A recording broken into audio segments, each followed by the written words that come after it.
Estos días estaba recordando los distintos milagros que el Señor hizo entre nosotros el fin de semana pasado, ¿no?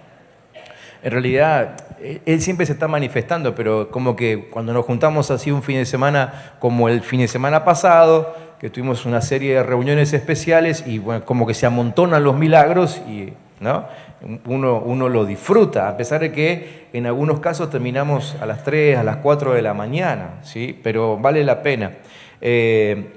Y mientras recordaba esos casos, inclusive estuvimos subiendo varios en el Facebook esta semana. ¿Cuántos están en el Facebook y los vieron? ¿Los vieron por ahí? Bueno, sigan mirando porque vamos a seguir subiendo fotos de testimonios y demás de lo que el Señor hizo el fin de semana pasado. Pero mientras miraba esas fotos y recordaba, reafirmaba en mi corazón que realmente no hay nada imposible para Dios. ¿Amén? No hay nada imposible para Dios. Nada. Nada. La verdad que el fin de semana pasado vimos cosas increíbles. Y alguno dirá, bueno, ¿y a mí cuándo me toca? Tranquilo. Somos varios en la lista, en la cola que estamos esperando que nos toque. Pero lo que sí sabemos es que Dios está obrando en la vida de algunos y se está manifestando en ellos porque probablemente necesitan un encuentro especial. Así que ya nos tocará en algún momento, pero no dejemos de esperar. Pero bueno, pensando en eso, es que se me cruzó por la cabeza la historia de una viuda que aparece en la Biblia, en el segundo libro de Reyes. Segundo libro de Reyes, para aquellos que quieran seguir la lectura, si no simplemente me escuchan. Segundo libro de Reyes, capítulo 4, los primeros 7 versículos. Segundo de Reyes 4, del 1 al 7. Dice que la viuda de uno de los profetas presentó a Eliseo, que era el profeta mayor, ¿no?, la siguiente súplica: mi esposo, siervo tuyo, ha muerto. Tú bien sabes que él era temeroso del Señor, pero nuestro acreedor ha venido ahora y quiere llevarse a mis 2 hijos para venderlos como esclavos. Y Eliseo le dijo: ¿y en qué te puedo ayudar? Dime, ¿qué es lo que tienes en casa? La viuda dijo: esta sierva tuya no tiene en casa más que una vasija de aceite. Entonces Eliseo le dijo: ve y pide a tus vecinos que te presten algunas vasijas vacías, todas las que puedas conseguir. Luego entra en tu casa y enciérrate con tus hijos. Echa aceite en todas las vasijas y ve apartándolas conforme las vayas llenando. La viuda se fue a su casa, cerró la puerta tras de sí y se encerró con sus hijos, y conforme ellos iban trayendo las vasijas, ella las iba llenando de aceite. Cuando todas las vasijas estuvieron llenas, ella le pidió a uno de sus hijos que le pasara una vasija más. Pero en cuanto su hijo le contestó que ya no había más vasijas, el aceite se terminó. Entonces ella fue a contárselo al varón de Dios y éste dijo: ahora ve y vende el aceite y págale a tu acreedor, y tú y tus hijos vivan de lo que les quede. Pensaba que esta historia revela la vida de una mujer, pero también de muchas personas que desconocen a Dios y sus tremendos recursos, ¿sí?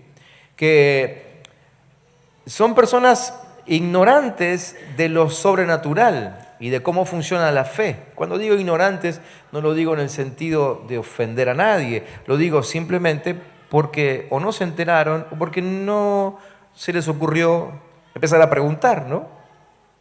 Pero es evidente que esta mujer no conocía cómo funcionaba el poder de Dios, a pesar de que era la esposa de un profeta. Parece que el profeta en casa no hacía el devocional, ¿no? Y entonces no tenía una clara revelación ni del poder ni de la justicia de Dios.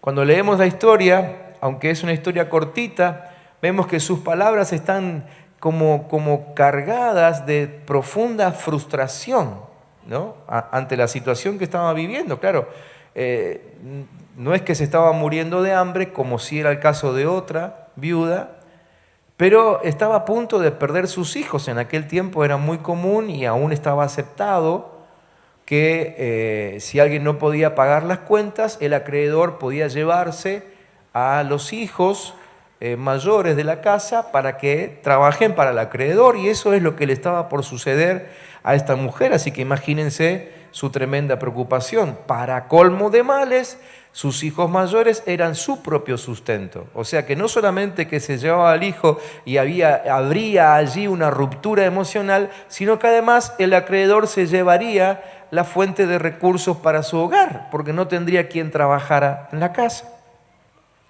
Pero esta mujer, como le digo, desconocía el poder de Dios. Su mentalidad es una mentalidad evidentemente de miseria, de fracaso, ¿sí? Y cuando nos encontramos frente a personas que tienen este tipo de mentalidad, también nos encontramos casi seguro, pero casi seguro, con alguien que echa culpas a todos los que tiene alrededor, ¿sí? Generalmente la miseria y el fracaso están asociados a la culpa, a echar culpas, ¿sí? Entonces lo vemos en la historia. Ella, por ejemplo, reparte culpas, pero para todos lados. Miren, dice, el primero que cae en la volteada es su marido, ¿no? Porque se nota que en lo que dice hay como una frase de que se le ocurrió justo morirse ahora, ¿no? Cuando había tantas cuentas que pagar. Entonces, la primera culpa va para el marido.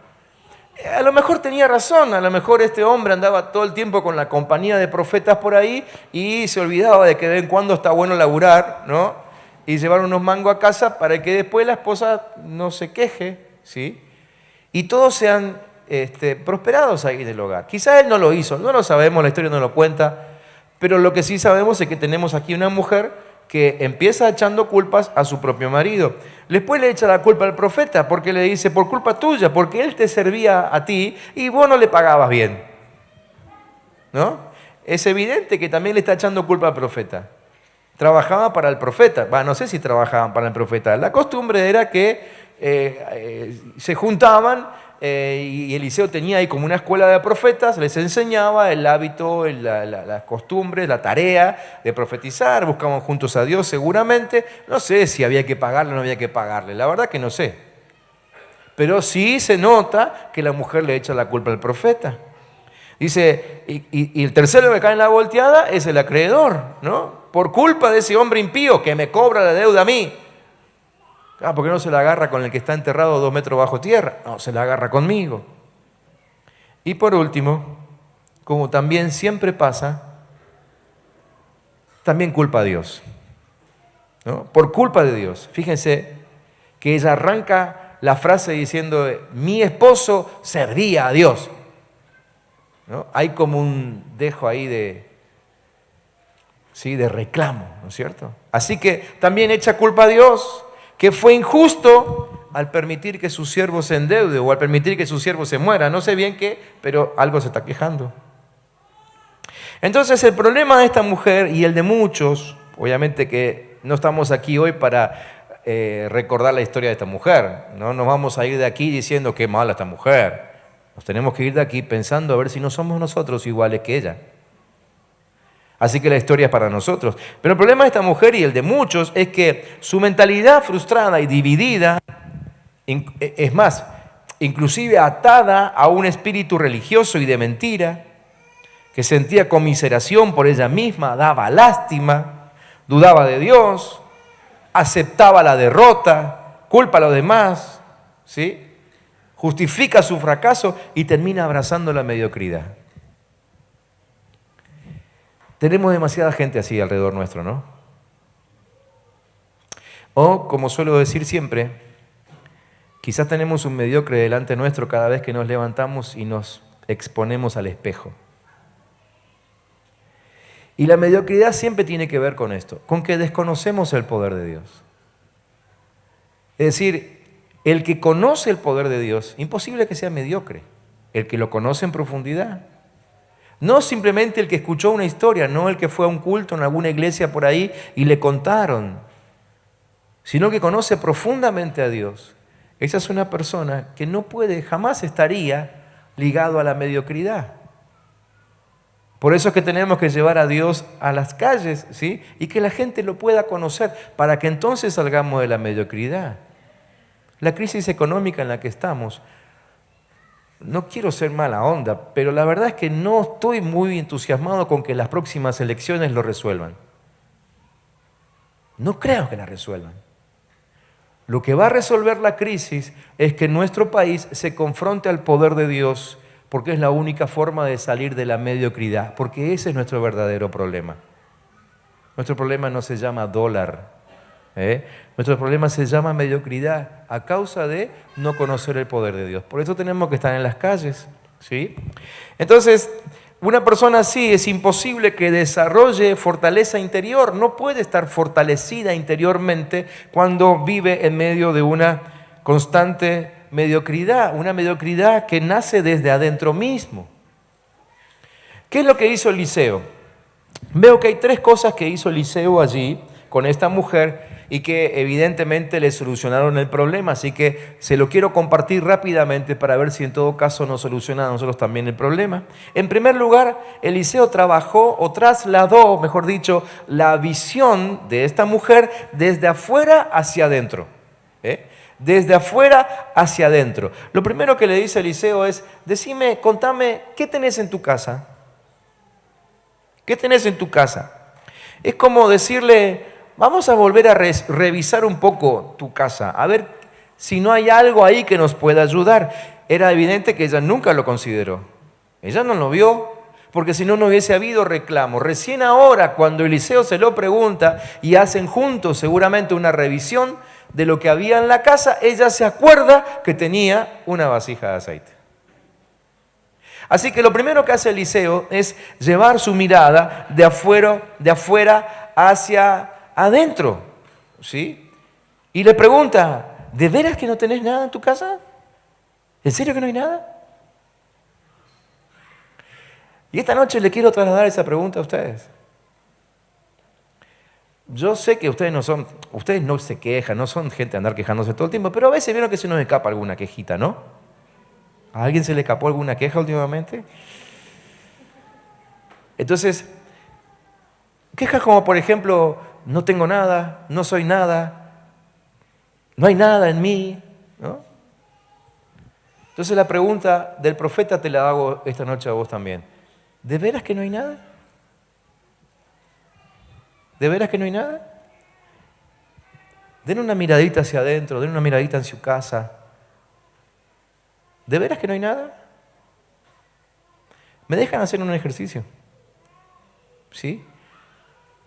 Les puedo pedir a los que creen que hay algo en su interior o en su casa que realmente vino de la mano de Dios, Dios se lo dio. ¿Les puedo pedir que se pongan de pie? Solamente a los que creen que hay algo a su alrededor en su casa o en su vida que se lo dio Dios.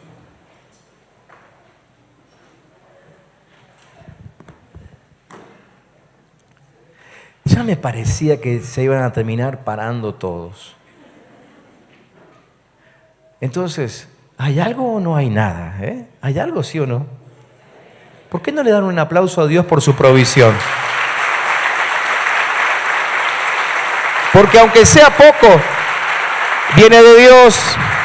Aunque sea poco, viene de Dios. Y no te permitió ni morir, ni estar pasando necesidad. Viene de Dios. Gracias, tomen asiento. Así que cuando te parezca que no tenés nada, haz este ejercicio. Pará la moto, bajate, ¿sí?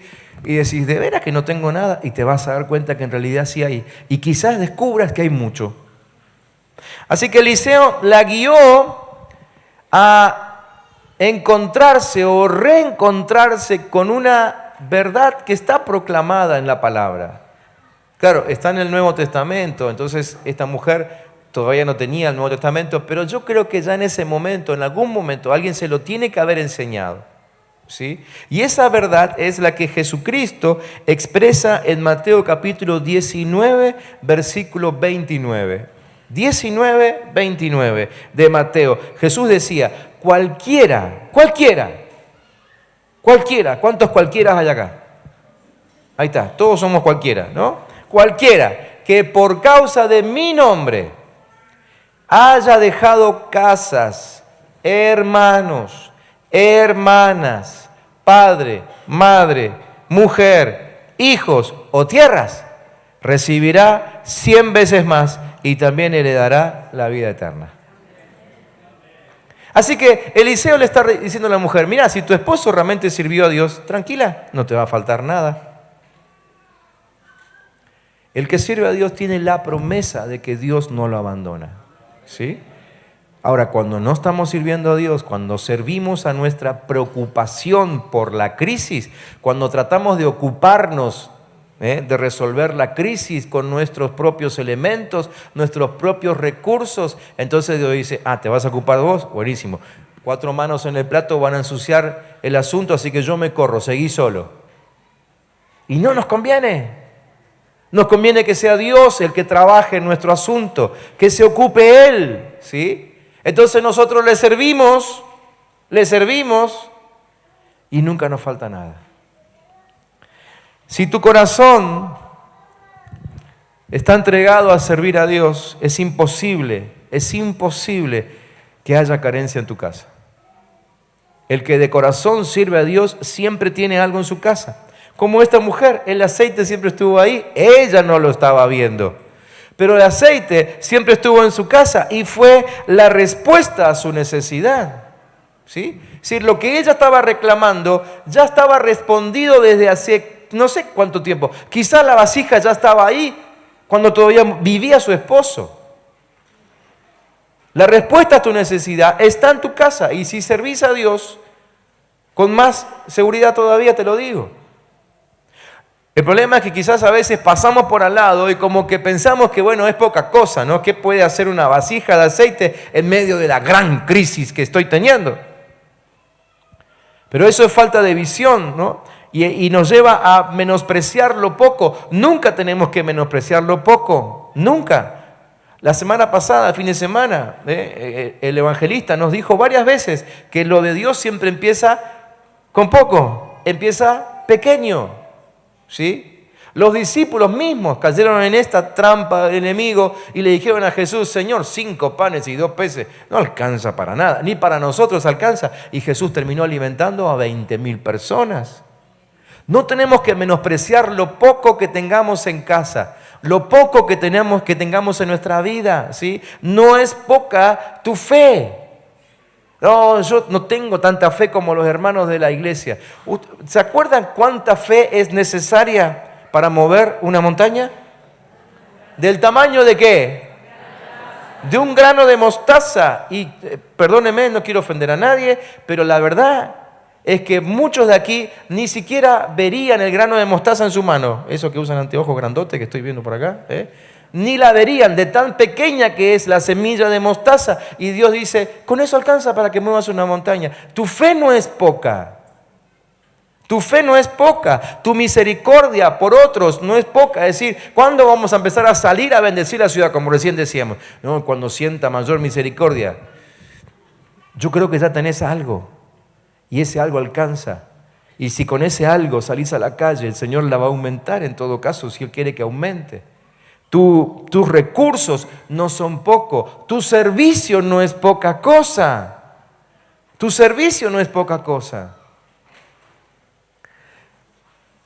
Hay una amiga de la infancia que cada tanto me escribe, no es de acá de Neuquén, vive en otro lugar. Y ella tiene una pasión importante por servir al Señor. Y cada vez que se encuentra con un techo en la congregación donde ella trabaja, donde ella ministra, me escribe. Dice, ¿qué hago? Otra vez me tienen acá frenada, trabada. Ella está en un ministerio juvenil, ¿sí? Y claro, hace tiempo tiene algunas ideas para llevar adelante con los jóvenes y parece que la vienen frenando. Entonces, la última vez que tuvimos una conversación, hace unos días atrás, ella me decía, lo único que he conseguido hacer hasta ahora es que los jóvenes vengan a mi casa y ahí tenemos algunas reuniones y cantamos un rato. Ajá, y le digo, ¿y cuántos jóvenes son? Y son alrededor de 60, 70 jóvenes. Y yo le digo, ¿vos me estás diciendo que estás preparando los futuros empresarios de tu ciudad? ¿Estás entrenando al futuro gobernador de tu provincia, al intendente que te va a terminar gobernando a vos? Y quién sabe si no está en tu grupo también el presidente de la nación. ¿Y me decís que es poca cosa? El tema es que confundimos, ¿no? Cuando las cosas no salen como nosotros queremos, entonces lo minimizamos. No, esto no sirve para nada. ¿Por qué no le preguntas al Señor a ver si lo que estás haciendo delante de Él no es como una semilla de mostaza capaz de mover montañas? No es poca cosa. Lo que tenés en tu corazón, el cosquilleo que sentiste para venir hoy aquí en vez de estar en tu casa, en el shopping, en la calle, tomando un helado antes que se ponga frío, no sé, ese cosquilleo que te hizo venir aquí no es poca cosa. ¿Amén? Amén. Eso, inclusive en la historia, ese aceite, poco aceite, representa al Espíritu Santo, ¿sí? Y le hizo saber a esta viuda que ella no estaba huérfana, que en realidad tenía en un rinconcito de su casa lo que necesitaba para sentirse amada, contenida, prosperada y respondida por Dios, ¿sí? Porque es el mismo Espíritu Santo el que está dentro de nosotros. La mujer había ignorado su presencia y eso justamente sucede muchas veces cuando caemos en la rutina, ¿no? Cuando caemos en la rutina. La palabra rutina viene de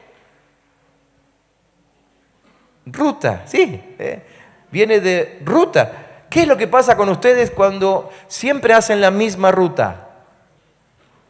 ¿Se relajan? ¿Sí? ¿Dejan de esforzarse? ¿Sí o no? Siempre me acuerdo que todavía vivíamos en Bahía Blanca y me parece que era porque andaba muy cansado, no sé qué. Pero me acuerdo que un día salí de la casa que habitábamos en ese momento, iba hacia el templo a trabajar y perdí noción de lo que pasó en el medio. De pronto me desperté a 1,5 cuadras del templo. Literalmente me había quedado dormido y manejé prácticamente 25 cuadras. Como los caballos, ¿vieron? Ahí parece que me di cuenta de que tenía un gen así medio equino, ¿eh? Obviamente que me asusté, traté de corregir eso, pero me acordaba de esa escena cuando escribía esto para compartir con ustedes, porque es lo que nos pasa cuando hacemos la misma ruta siempre, ¿no? Anoche volvíamos a la medianoche de inaugurar el templo nuevo allí en el Chañar, y ya mi piecito va solito cuando se acerca un pozo, y hay varios ahí en el camino al Chañar, ¿no?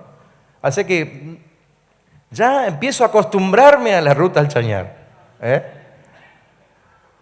Puedo charlar tranquilo, ahora me relajo, dejo de forzarme. Ahora, cuando la ruta que hago siempre para llegar a Dios me provoca la misma dejadez, la misma falta de preocupación, el sentido es inverso. No me va tan bien como cuando conozco la ruta que me lleva al Chañar, por ejemplo. Porque me aparta del Señor y se transforma en una rutina. En la experiencia con Dios no podemos permitirnos ser rutinarios, ¿sí? Y sería bueno inspeccionar, investigar algunas nuevas formas de llegar a Dios, ¿sí? Constantemente para que nuestro espíritu se expanda. La rutina no es buena y eso le pasó evidentemente a esta mujer. Así que, repito, lo primero que hizo entonces Eliseo fue trasladar su necesidad de afuera hacia adentro. Primera cosa que te quiero decir esta noche. Lo que necesitas, ya Dios lo puso en tu corazón. ¿Cuántos dicen amén? Amén. Segundo, la guió a encerrarse. Y yo diría que la guió a encerrarse con el Espíritu Santo. Yo me imagino la escena de esta mujer ahí pasando aceite. Ella tiene una vasija de aceite consiguió otras prestadas y pasaba de una a la otra. Las vasijas en aquel tiempo no eran transparentes, así que probablemente ella no se daba cuenta de si el aceite subía, bajaba o se mantenía igual. No sé cómo sucedió el milagro. No sé si el milagro sucedía cuando estaba al borde, cuando estaba a la mitad, cuando estaba abajo. Es lo que menos importa en todo caso. Pero ella iba pasando y me imagino la situación, ¿no? Me imagino la situación. Porque en cierta forma, al haber ido ella a hablar con el profeta, más allá de sus quejas, yo creo que ella albergaba una posibilidad de que el profeta le resuelva el problema. Entonces el profeta le da esta estrategia y ella seguramente que ahí estaba diciendo: Señor, que funcione, Señor, que funcione, Señor, que funcione. Hasta ese momento el profeta no le había dicho que tenía que vender el aceite. Ella no tenía idea por qué el profeta le había dicho que haga eso, pero obedeció. Y probablemente decía: Señor, no sé por qué lo hago, Señor, no entiendo nada, pero yo lo hago en obediencia porque Él es tu siervo. Y se empezó a manifestar una obediencia profunda, que para ella probablemente en algún momento no tuvo sentido, pero siguió adelante igual. Por eso digo que el profeta la mandó a encerrarse con el Espíritu Santo. No podemos saberlo, pero puedo imaginar la conversación que él tenía ahí con el Espíritu de Dios. Ella tenía ahí con el Espíritu de Dios, ¿no? Mientras llenaba esa vasija. Yo creo que necesitamos aprender esta segunda cosa. Porque 1 minuto con el Espíritu Santo nos puede ahorrar 10 años de vida, de mala vida, de frustraciones. 1 minuto con el Espíritu Santo. Ya Jesús lo dijo, que Él es quien nos guía a toda verdad. ¿Sí? Él es el que nos acompaña en cualquier situación. Por eso es que, no importa ahora, pero cuando ustedes estudian la Biblia se van a encontrar con una palabrita difícil que es paracleto. ¿Sí? ¿Qué significa simplemente eso? El que te acompaña. De paralelo, ¿no? El que va al lado tuyo. Ese es el Espíritu. Ese es el Espíritu Santo. 1 minuto con Él puede resolver todos tus problemas. ¿Me están entendiendo? Se trata de un tiempo de intimidad. No es un acto público. Eliseo le dijo: ve y enciérrate en tu casa.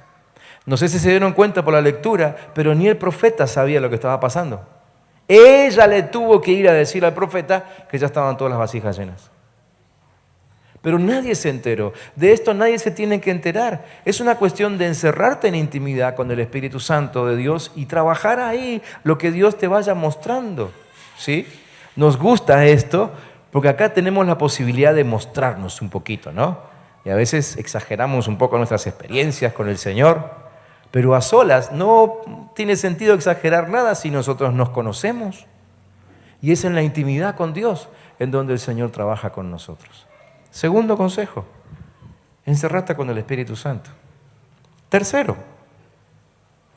la guió a realizar acciones proféticas. ¿Sí? Le dijo algo, que hiciera algo que, como les dije recién, a la luz de alguien que está buscando una respuesta económica, financiera, llenar vasijas de aceite no tiene mucho sentido. Recién después cuando las vendió, pero al principio no entendía nada. Entonces, una acción profética es algo que se hace antes de que la cosa esté resuelta. ¿Sí? Las acciones proféticas representan lo que hemos visto con los ojos de la fe en la presencia del Padre.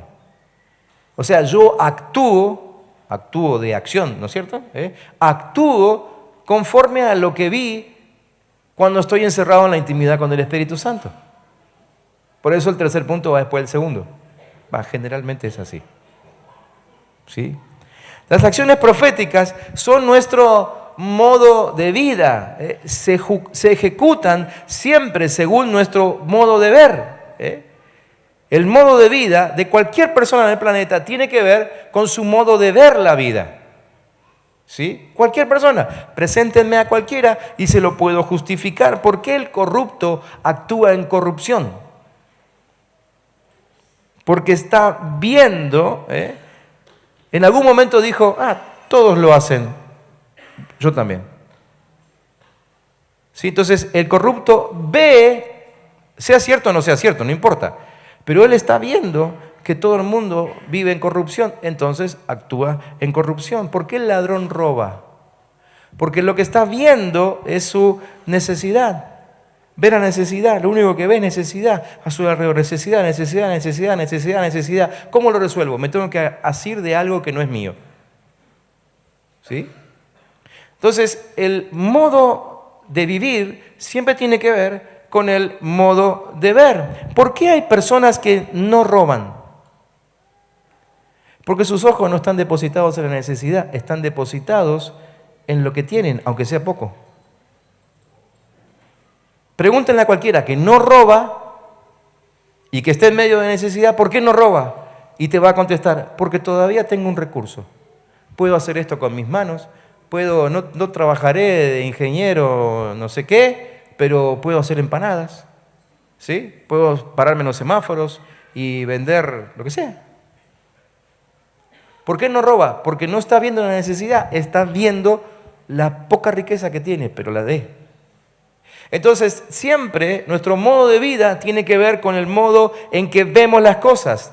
Quien tiene sus ojos puestos en las riquezas del reino, en la salud del reino, en la paz del reino, en el gozo del reino, jamás va a mostrar ni tristeza ni preocupación.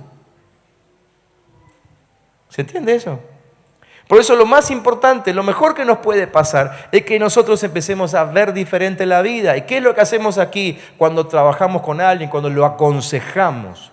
Simplemente tratamos de mostrarle otra realidad, otra vida, otro reino. No un reino de necesidad, no un reino de dolor, no un reino de sufrimiento, sino un reino de paz, un reino de amor, un reino de respuestas.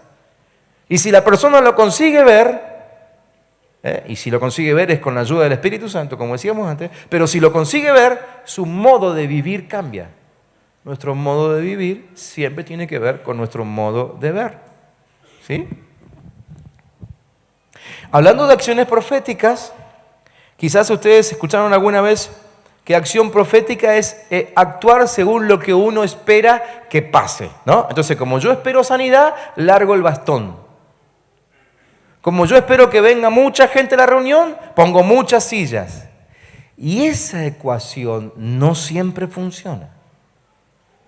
No siempre funciona.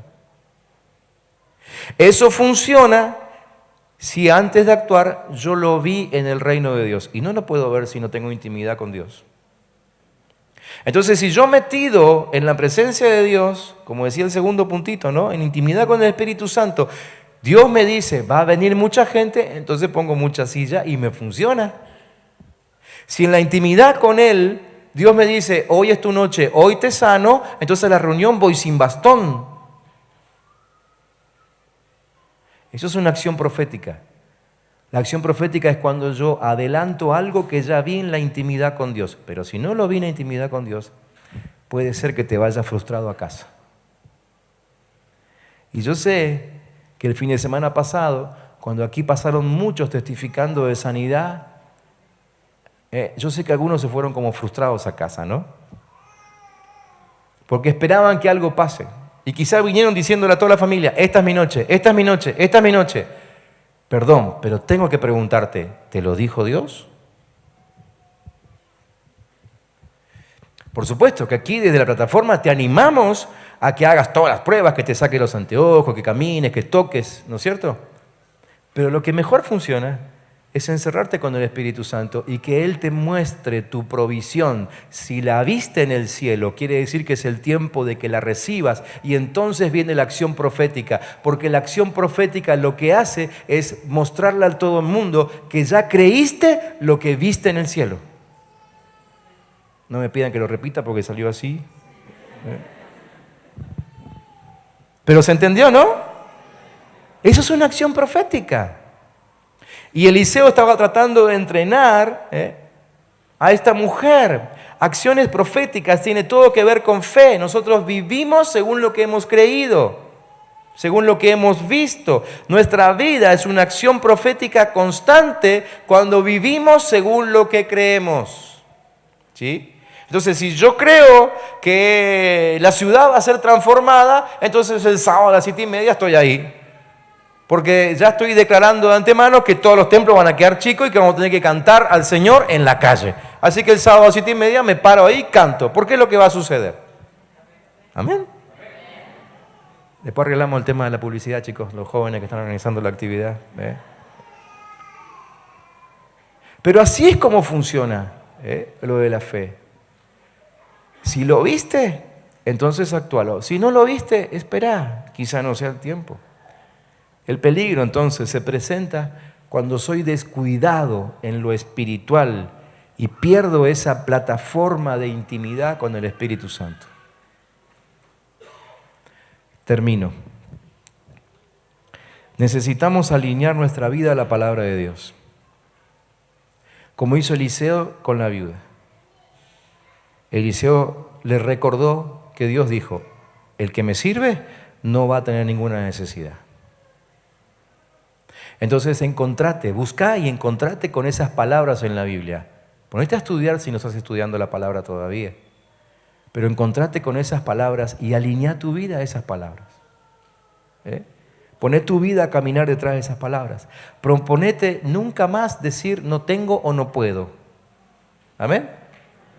¿Cuántos proponen esta noche, me voy a morder los labios y no voy a decir más no tengo o no puedo? ¿Sí? Bueno, puede ser que mañana te golpee el Espíritu Santo a la puertita y te diga, te olvidaste, ¿viste que anoche?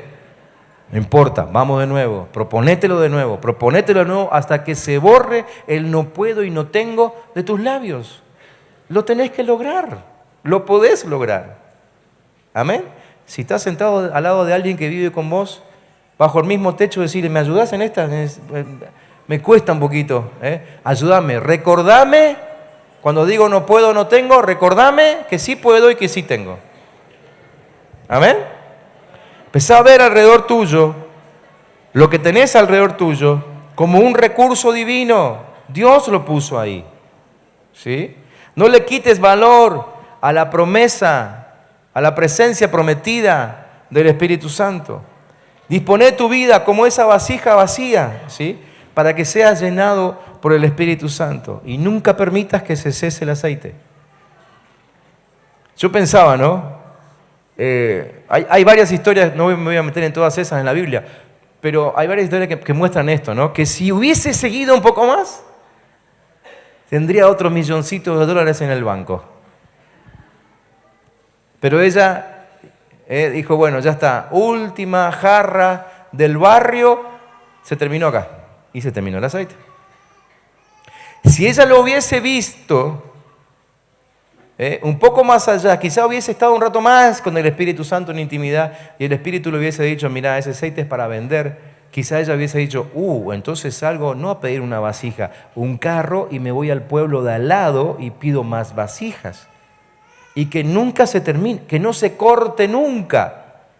¿Sí? Entonces, por favor, te lo pido en nombre de Jesús, que nunca se corte el derramar el aceite del Señor sobre tu vida. Por favor, trata de verlo ahora. Dios tiene grandes planes para tu vida. Dios no te quiere solamente hasta el punto que llegaste ahora. ¿Amén? ¿Cuántos dicen amén?